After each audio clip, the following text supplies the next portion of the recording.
Having the most efficient leap could contribute on its own in its way to the health benefits. People think biohacking is tech, and it doesn't necessarily mean tech. It also means connecting yourself back to nature. These trends in biohacking space, red light therapy now, everyone understands what it is, but the next one coming through is PMF therapy. And my mission has always been to make this the first thing. People that live on their own and completely isolate themselves die younger. 14 years younger. Yeah, there's so many things that people can fix. Recovery is the first thing that drops off, not always performance, it's normally recovery.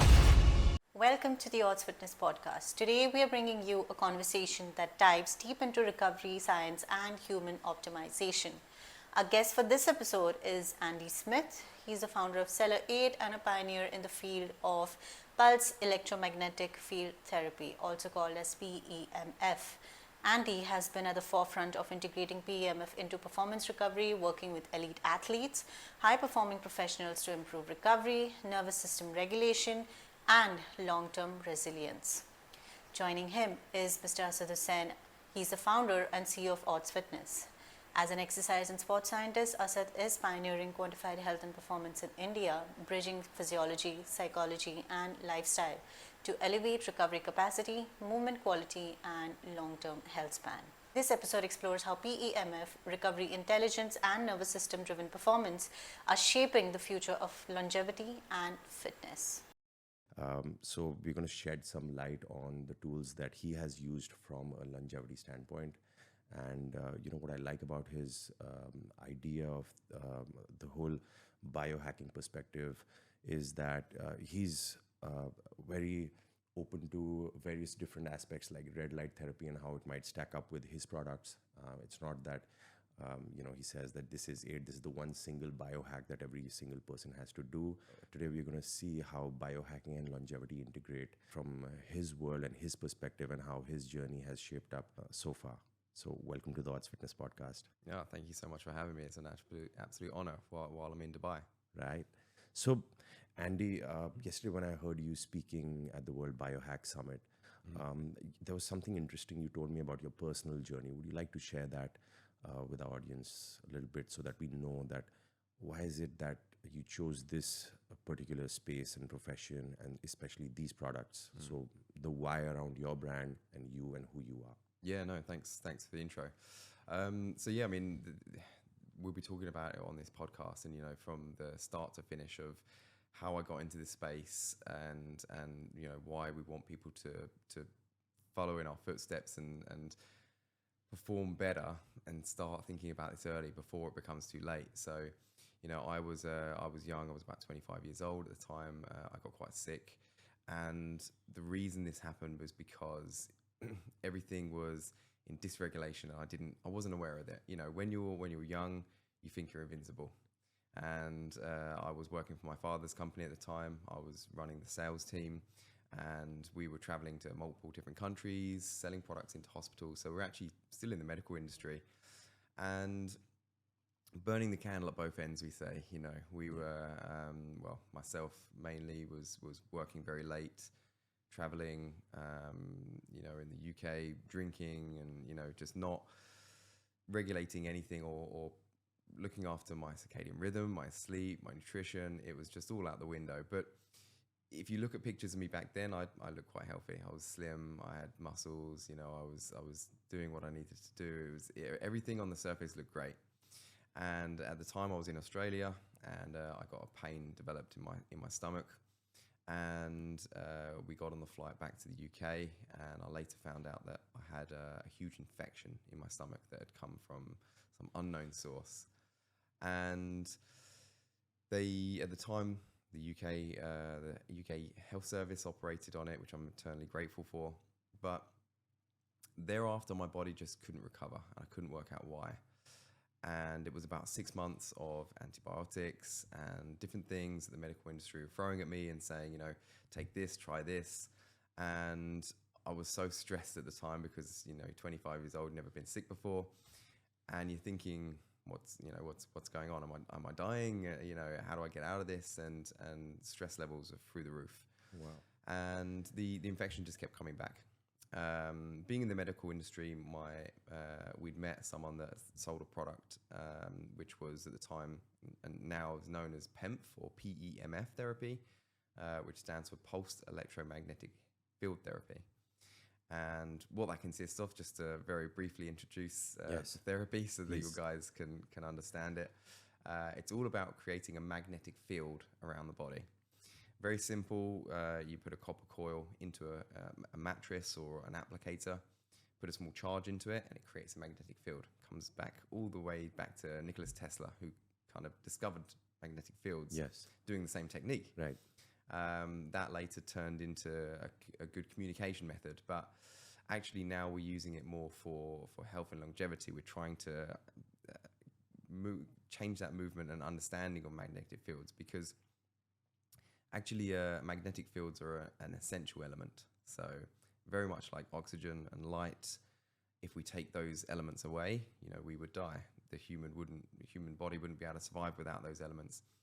Magnets are the same. Magnetic therapy is the same, because the Earth has its own magnetic field. Correct. And it resonates at a low frequency, which is 7.8, which is known as the Schumann resonance.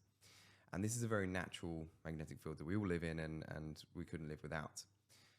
And it was kind of discovered a lot of how the body doesn't regulate very well without magnetic fields when NASA was taking astronauts into space. So they Yes. take them up to space, take them away from the natural magnetic fields, and they get quite sick.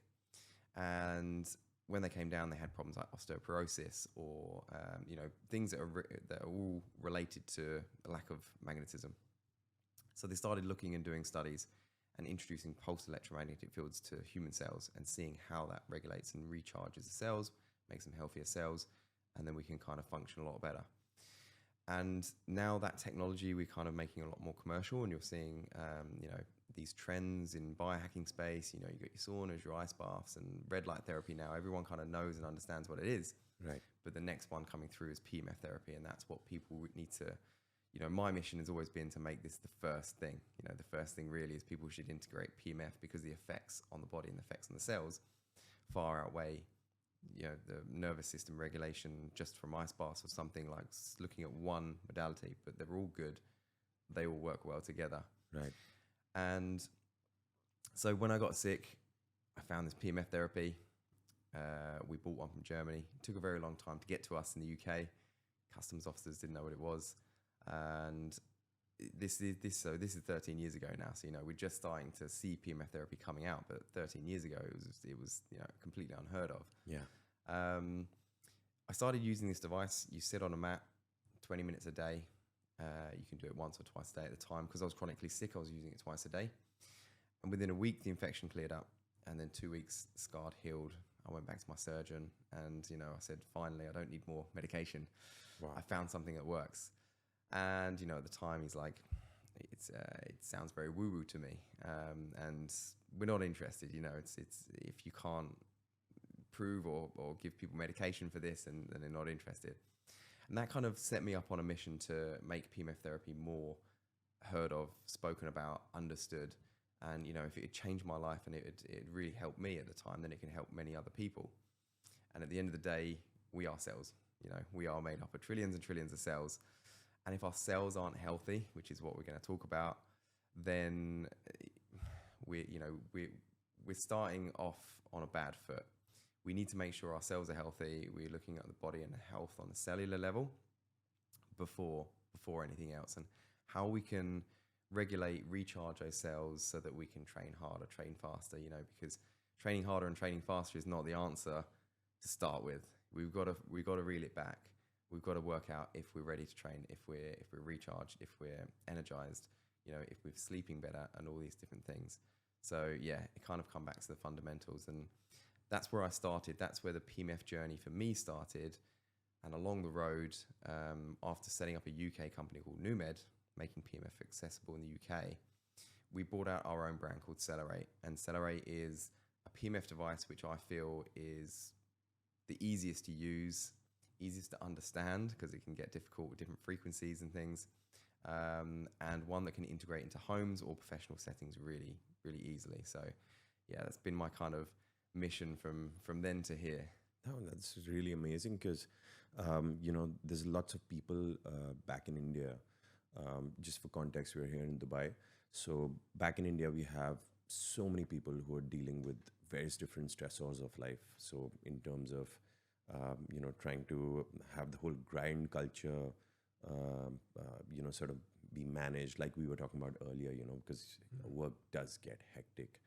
Um, so you have some really high performance individuals, and like you very correctly said, it's not just about going to exercise again and again without even recovering. And the perils of which are pretty well established and documented, that if you get into that space of being in a sympathetic state, always aroused, and just because you're exercising and the next moment you're probably at work, your body's still in a sympathetic state, even if it's supposed to have like an after effect of being in a parasympathetic state, because that's what happens after exercise. You do your zone 2 cardio, your body sort of rebounds and goes into this zen space of trying to recover and all of that. But with the kind of environments that we have today, we have to use these tools. Delhi is pretty bad with AQI. Mumbai as well, I would say. We're not very good with our air quality and all of that. And then all these tools are there to help manage these new problems that man has made for themselves. So going a little further, could you tell us exactly how this might contribute to somebody's longevity, if you were to like break it down science-wise? Yeah. So, and let's like take a step back from what you were saying. Okay. People want to integrate these tools, but we need to look at fixing the core root causes first. A lot of people come to me and they want to integrate PMF therapy, or they want to integrate tech into their lives because they're stressed, they're not recovering, they're not recovering well. And for me, you got to fix the fundamentals first. So the fundamentals we talk about: sleep, circadian rhythm, nutrition, your central nervous system. Community is a big thing at the moment. Having friends, family, having a community around you. There's been studies now that shows that people that live on their own and completely isolate themselves die younger. They don't, 14 years younger. Yeah, exactly. So there's so many things that people can fix before integrating the tech. So you got to look at these first. You got to find out if these pillars are being optimized first. Exercise. And movement and exercise, of course. We add that one in because Europe is God's gift to mankind. You get movement, you get a couple of thousand steps in India, and you're like, wow, it made my day. But in the UK, I think it's pretty common that you'd be hitting 8,000-10,000 steps every single day, because it's so walkable. It's it's easy to commute and all of that, and even walk on pavements. In India, it's dangerous. So just want to add that one in. No, and 100% movement. I did a talk before, and I talked about 5 minutes of movement, what that does to the body. Like, because people think movement sometimes means 2-hour gym session. No, like if you're sitting at a desk for 8 hours and you get up in the middle of that and you do 5 minutes of movement, you see the effects it has on the blood, and you see these different effects it has on the body. It's just profound, So movement is massive. Talking about the technology and like how PMF works and how that works in the blood, because it all comes back to the same thing. And what we've seen on dark field microscope when we were developing our product Accelerate, we had to see that the blood would separate, and we had to see that it actually worked. So we got a dark field microscope to look at the live blood analysis, and you apply a PMF device for 10 minutes, and you can see that the blood viscosity changes. The cells start to separate because the charge on the outside of the cells has been changed more to 70 millivolts, which is the healthy. When our cells, when you measure the charge at like 30 or 40, that's when we're completely misregulated. That's when disease falls in. That's when we're fatigued, tired. If you're able to recharge the cells, they separate, they travel around the body, they carry more oxygen, they're able to increase the circulation and recover a lot better. So, and that comes back to my movement thing. Again, 5 minutes movement can have a similar effect of recharging and moving the cells. So looking at you've got to people think biohacking, like I've got biohacker in my Instagram, and a lot of people think that means tech. And it doesn't necessarily mean tech. It also means connecting ourselves back to nature. We are living in this world now that's like, people say we're more connected than ever, but less connected than ever. So to explain that, we're more connected in terms of we're on this podcast. We can talk to people around the world. We can pick up the phone. We can call someone in Australia. So we're a very connected society, but we're so disconnected from the earth now, so disconnected from nature. We're in a building we're on the 10th floor in Dubai at the moment. We're so far from the earth, so far from our feet on the ground with no shoes on, and people were grounding. People, if people don't understand what grounding is, taking your shoes out and off and going into nature. Since I've been here, I absolutely love being in the vicinity of water. And every single morning I've got up, walked down to the beach, got in for a swim, and come back again and just set shop for the day. It does. You're ticking so many boxes doing that. And, circadian rhythm is reset because you get up, you see first light, you see the sunshine, and then you can connect yourself to nature by taking your shoes off, going on the beach, and then you can do the grounding, and that helps to discharge neutrons for the body. So there's so many things that people have to address to start with. So they have to do those fundamentals first. Make sure you're eating correctly, and make sure you're moving, make sure you're sleeping, make sure you're setting your circadian rhythm. Then you can start integrating this tech. And the tech won't make people superhuman. As a lot of people kind of understand, they think, okay, what's it going to do for me? Is it going to make me fly to work? It's like, no, okay, the tech is going to help rebalance. And maybe that's because you're aging, and things are declining. So tech can just be a helpful tool, but not a replacement. Worst thing for me is that we see people sleeping 4 hours a night, eating badly, and not prioritizing the circadian rhythm. The circadian rhythm starts when you wake up, not when you go to sleep. So when you wake up, circadian rhythm starts then. Right. And they want to integrate loads of tech so that they can continue all their bad habits. Right. And again, not a good way to do things. The tech, if anything, especially things like ice baths, it's putting you into a fight or flight. Someone who's healthy and regulated at the right time, ice baths are incredible. I've got an ice bath, love it. Yeah. But someone that's in the wrong state, stressed all the time, not at the right time, especially for women, there's a good time, bad time to do an ice bath. Jumping in an ice bath, when they're dysregulated, is actually can make the situation worse. So start on the fundamentals and then start looking at the tech and how to introduce that. Yeah. When you were saying that, I think a lot of people go to these back-to-back HIIT classes and spin classes all the time and expect that, they lose weight, lose body fat. And what I end up seeing is that they're the ones who are probably the least in shape, chronically stressed, always in the sympathetic state. These are actual, individuals. Even when I look at some certain group instructors, they're probably, stressed all the time because they're taking multiple sessions in a day. So I think what you're saying makes a lot of sense that way from a physiology perspective as well. So if we talk about the PEMF, PEMF mat, right? And you have a couple of devices. I think you have one that you can wear, right? And then you have a mat. How often does one need to do that in order to get or see some benefits? Yeah, so good to talk about PEMF and the differences, because when people start looking into PEMF, it's a bit of a rabbit hole you can go into. So I try and simplify it as much as I can. You get categorized a lot of the time into like a low to medium PEMF device, and then you get a high intensity PEMF device. And low to medium devices tend to be more portable, lightweight, easier to use, and are really designed to be used in the home setting.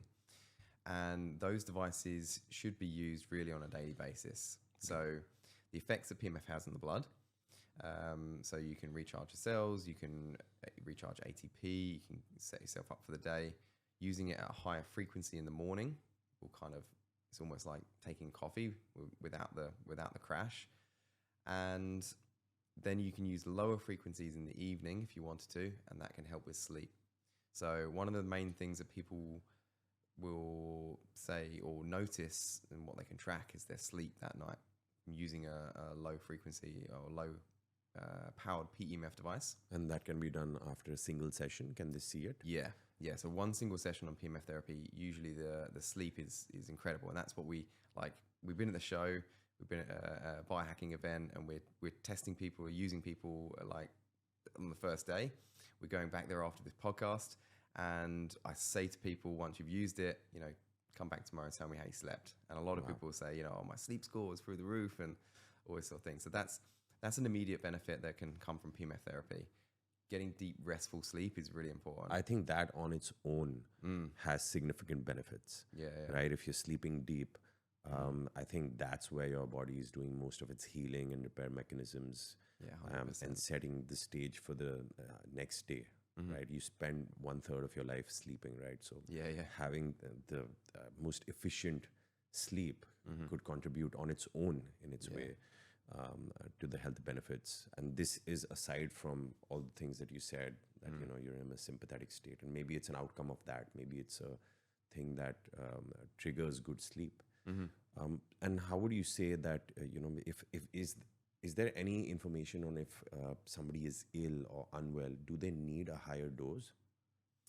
So the problem is a lot of people come to us for a PEMF device when they're sick. And it's the same reason I used PEMF therapy. You know, it's the same reason I discovered it. And, you know, so we would normally say to people, if you're chronically ill and you want to integrate this and you want to get quicker outcomes, then yeah, it tends to be more frequently to start with. So people will use it 2 to 3 times a day. If they're, you know, really chronically sick, they might not be working. They've probably got the time to use it. But that then necessarily doesn't resonate when, you know, I was using it 2 to 3 times a day, but then I was able to work again and life started to become normal again. And then it becomes a problem of integrating the time, dedicating time to it. So yeah, as you know, as you use this tech, you can use it less frequency and less often.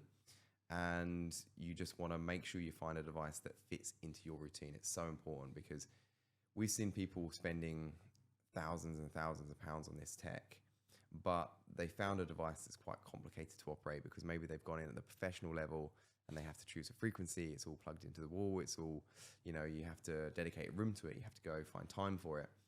But really they need to reel back and find something that's going to fit into their life. So routine is, you know, very important to everybody. You and I, we work silly hours, you know, we're running businesses. We have to be point of call. You know, I've got 2 kids, so I have to get up with them. And so you got to find something that works with your routine and fits in with your routine. And, you know, some PEMF devices you can sleep on. We tend to just roll it on and off the bed or put it on the sofa when we're having 5 minutes of chill or even eating our evening dinner, you know. So find something that's going to fit into your routine. Red light therapy you mentioned earlier, and a lot of people are getting up in the morning and exposing themselves to red light therapy, which incredible. You know, if you don't live near the beach, like I've had the benefit of recently, and you know you don't want to go outside and expose yourself to first light, then red light therapy is a good alternative to that. But again, you need to dedicate kind of 10-20 minutes in the morning to that, when you can do some breath work, you can meditate, and you can put a PEMF mat underneath you, so you can stack these biohacks together and you can make the most of them. And you know, you don't have to have a crazy routine. You know, we see people going into this too hard sometimes, you know, and they spending hundreds of thousands of pounds on these gadgets and tech, and they end up with this 2-hour routine of like, you know, I'm going to get up at 5 a.m. I'm going to red light PEMF, and then I'm going to do my sauna and ice bath, and then I'm going to do 2 hours of training. Sounds like Brian Johnson. Yeah, I know. And it's just too much. Like, and there's now a new term coming out, which is called like over biohacking. Right. And it's interesting because there's an age test called glycan age, which there's many, but it's one that I particularly use, and it looks for inflammation markers in the blood. And what they were finding is that these hugely optimized biohackers were getting really bad scores. Like ages were coming back, you know, 50s, 60s, when maybe they're in their 30s. Right. And do they look at the regular inflammatory markers like IL-6, HSCRP, those kind of markers? Yeah, I think it does a whole bunch, and it kind of averages out Got which it. ones, and then it gives you an age, like a biological age Right. based on your inflammation markers. Makes sense. And it's a particularly good one because the company put a lot of time and effort into getting this, like getting it right. What's it called? Glycan age. Glycan age. Yeah, so Okay. that's quite a good one. So yes, you're getting these these biohackers expecting to get a 20 comeback, and they're getting that in there. And what they were looking, what they were finding is that these people were just stressing themselves out by putting in unrealistic routines and not being smart with the tech, and actually maybe even completely replacing nature Right. with the tech. Right. So it's with everything, it's moderation. Right. People need to moderate everything in life. You have to understand that, just because a beetroot's good doesn't mean that you eat 500 beetroots a day. You're going to turn purple. You're not going to be healthy. So Right. everything is about moderation and doing these things smart. 100%. For that, we have this thing called QHP at odds. So I think you weren't there, but I told the audience about how we go about it. So definitely inflammation, because that's an indicator of aging as well. 100%. I'm going to check that Yeah. company out. But a couple of other things that we track, strength outcomes, VO2 max, all those things which, maybe the population who lives in metropolitan cities loses perspective of, right? And what I found interesting was that in the UK and other European countries, they don't have a longevity problem. They could have maybe an illness problem. Most of them live pretty long relative to what the median age or the life expectancy is in regions in the Southeast Asia. So I think our entire country would be 72. Delhi and Mumbai would be lesser. Maybe some of them extend their lifespans using medical aids and regular pharmacological interventions. Health span, not so much. I think they lose a lot of independence. I've seen people who can't get off from toilet seats and all of that. That's no way to live, in my opinion. So I think, when we talk about what you're saying in moderation, what QHP does is it tracks where is it that you need to work on this coming, month or quarter. Like, let's say if you see somebody's VO2 max going down because it's winters and they've not been going for their runs, could happen. You have these behaviors that sort of come upon you, and before you don't even realize that it's happened, right? You lose perspective because you're mostly driven by external stimuli. Wedding seasons come up, people stop doing their strength training sessions, so their strength markers start going down. And there's a lot of good data on how strength and endurance exercises and cardiorespiratory fitness actually turns out to real life outcomes of longevity and health span, irrespective of whether somebody has a comorbidity or not. So we use that technique, and I think we're going to get one of your devices definitely, and then track sleep, like you said, for individuals. Wearing this every day, I think, becomes hectic. So then we also have a couple of self-report techniques where you can just ask them how your sleep was, because that's of course it's your interpretation of your sleep and not actual data, but still it's something. So do you want to ask any questions just in case? Yeah, I mean, you mentioned the wearables, and I think it's an important thing to mention because people rely on them quite a lot, and they tend to take over. And it's all about interpreting that data. And actually, we've both got a Whoop on, but there's all sorts of different ones out there. I only tend to wear mine 1 to 2 months a year to just kind of get all the data I can within those 2 months, and then I take it off for a long period of time so that I can start really, learning how my body works properly, from how I feel, not so much what the data says. Right. And what we find is a lot of people are just like waking up first thing, phone comes out, I want to check my sleep, I want to check the score, I want to check, and actually Whoop have introduced something recently where you've got communities now where you can compare your scores with other people, and I discourage that. Your data is your data, and you want to improve. You're only there to work on yourself. You're your worst enemy. Do you know what I mean? You're trying to improve your statistics. Right. And if you're comparing your sleep to someone, if you're comparing your HRV to someone, it can be quite detrimental, and it can just also add to stress. It could, yes. But maybe what they're trying to do is motivate certain individuals to Yeah, keep being a little better, more active, because competition. yeah, competition, because you've always got helps. competition when it comes to capitalism, right? So why not Yeah. have it in terms of health and have competition there as well? So I know, I get what you're saying.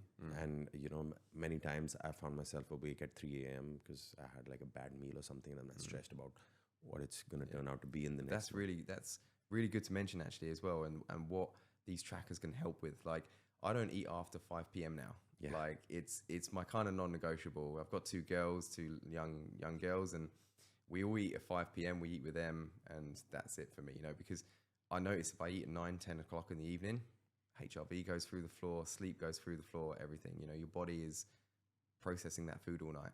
And So that's a great thing that you got your entire family in on it, because those values sort of go, since you have two daughters, right? So when they get married, it goes on to their kids, and I'm pretty sure these are neat habits that go a long way.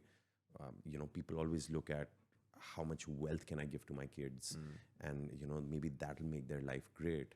But I think simple habits like those can far, contribute to many more things in terms of values and cultures, which can help people live better lives and better quality of lives, like you said.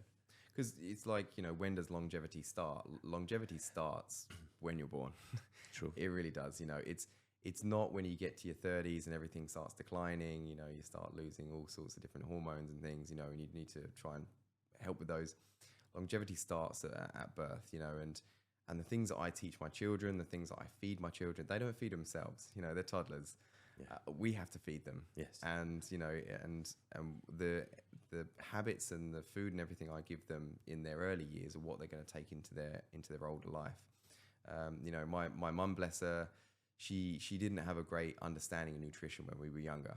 So we grew up on cereal and freezer food, and it wasn't good. I'm kind of backpedaling from my younger years, and luckily I've got the education now to change those things. Yes. But I don't want that to happen with my children. I want them to start from day one, get them learning and understanding nutrition, and hopefully they'll live to however long. But longevity for me isn't living to 150.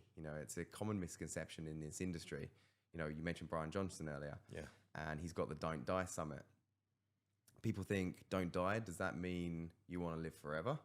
And he makes it clear, no, I just want to live till I'm 100, but that life, I want to make sure I'm optimized, and I want to be able to play my children. I want to go into older years. My nan, she lives in London. She's 102. Oh wow. And London's not the best place to get to that age, but she makes it happen. She gets up every single day. She walks down to the local supermarket. She buys her fish. She comes back and she cooks her dinner. She lives on her own. She's 102. Wow. Like I said, they don't have that problem. Yeah. Because in India, you'd probably have seen people say, okay, you know what, telling the house help, get my shoes, I got to go for a walk. And I'm like, okay, what is that supposed to mean? So do your stuff yourself, sometimes. If you're seeking absolute comfort, then you're going to have some discomfort at some point. So I think it's the regular habits that contribute to overall longevity a lot. Yeah, for sure. It's all about habits. But like you say, mobility is the biggest one. When people lose mobility, it's a slippery slope from there. Yeah. I had this guy yesterday, great guy, amazing guy, selling a nice hydrogen product. And we had him, he sold the whole thing to me as like, hydrogen does this and that and all of that. I was like, okay, cool. So why don't you do one test for me? Why don't you sit on the ground and get up without touching the ground? And he wasn't able to do it. And by the end of it, I think I ended up selling him a couple of personal training sessions from one of our coaches, It's like, it makes sense. So it's all about the fundamentals again. You can't just put hydrogen into your routine and think you're going to be fixed. And that's what some people think. It's there's the silver bullet. There's people come to us and they're like, right, I want to buy PMF because all of this stuff's going wrong and I want it to make me feel normal again. And it's it will help, it will support. It's a great tool, but we need to fix those fundamentals too. Right, 100%. you want to ask anything? Okay, so like at Odds Fitness, what modalities do you have there, and when do you put them into people's routine? Like when does it get introduced into the recovery protocol? Yeah. So, like I said, you have all these people who are just looking for a lot of exciting routines, right? This yoga instructor, this Pilates, HIIT, boxing, and all of that. And up until recently, until these devices came out, I was like, there's something systemically wrong, because you've got fitness in so many years and decades in India, but you don't have any recovery tools. And I think most of India is overworked, chronically underslept. You go to London, most places, shut down early. Maybe you'll just go out once in a while on a weekend or something like that. Delhi is every single day, you're looking for some kind of a stimulus, some kind of a opportunity to have some fun, because that's like fundamental, that's the normal there. So when we started looking at what the bigger problem was, it was about recovery. And people were just, always in hyperdrive mode, sleeping 4 hours a day, nothing to, fix their mitochondrial health, nothing to. You talk about grounding. I asked one of the guys to do some grounding exercises. He ended up with some parasite in his foot. so, so I was like, okay, you know what? What's the solution to that? And that's when we found out about the PEMF mats, right? And that was like, okay, you know what? That's another solution, because you have chronic inflammation, then you have poor immunity because of being chronically underslept, and various other lifestyle factors, processed foods, alcohol, smoking, nicotine, all of those things. And then you have somebody walk there, your body's own immune system can't take an infection. So I was like, okay, you know what, let's get a mat and have them placed on it. So we've got red light, we're getting the PEMF mats. We're also looking at ice baths, but like you said, it's a more, it's something that I would recommend to somebody who does not have the regulation, the problem between the sympathetic and the parasympathetic state. It would be for somebody like that. But I think most of our communities are just into overdrive. So I think your kind of modalities, the other one that we're looking at is brain tap, like I said, guided meditation, hypnotherapy, binaural beats, and all those things. So I think recovery is taking a huge space in the market over there. People are actually looking out for it, because once you're done with the sessions, more than the workout sessions, they actually somatically feel better after the recovery sessions. And there's a lot of jargon out there, a lot of like, I feel that a lot of stuff is not yet proven, but I think there's adequate research on the PEMF mat, and that's why and red light therapy, that's when we selected these particular modules for that. So could you maybe throw some light on some research that backs all of this up? Because of course you've done the slides, you've seen the bloods yourself. Is there anything which is more reproducible, done over multiple individuals, and we have seen reproducible results? Yeah, so I mean, PEMF therapy has like over 7,000 clinical trials, studies, everything that's related to different conditions. They've even done studies on cancer and how it improves, it improves rate of, sorry. How the tumors can be kind of stopped in its tracks, or how they can even be reduced with PEMF therapy, because how it works is it's just creating an environment in the body to heal. It's making sure the body is optimized, and the cells, looking at the body on a cellular level. So this is the thing, people they don't understand this. It took me a long time to understand that the body is made up of hundreds and millions, thousands of cells, billions, trillions. Those cells have to be optimized. Those cells have to be functioning. They have to be healthy for us to be healthy. Correct. And they have to be recharged. Like, you can't just keep throwing things at them and expecting them to react.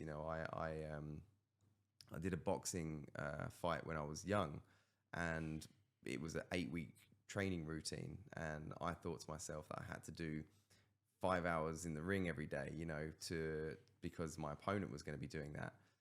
And I was stressed, and it was just, by the time I got to the fight, I was like, looking in the best shape of my life, feeling in the worst shape of my life. Right. And I drew the fight, so I didn't lose, but I took everything wrong. I think that's a lot of athletes, you know. Yeah, And a lot of bodybuilders I've seen. Yeah, you just train. You know, you think you got to train for longer, and you forget all the fundamentals. You forget about sleep. You forget about recovery. I don't think I had a rest day in 8 weeks. You know, wow. I just thought, if I'm not training, my opponent's training, and it's the wrong way to do it. You know, so PMF therapy has lots of different studies and shows how it can help to recharge ATP and recharge the energy in the cells. It's very much like the wireless chargers now that you get for phones. So it's a good analogy, but it's a bad analogy because it's related to EMFs. Phones are related to EMFs, which we can talk about. But putting your body on a mat with a magnetic field, there's an energy transfer from the magnetic field, and it's the easiest way to explain it.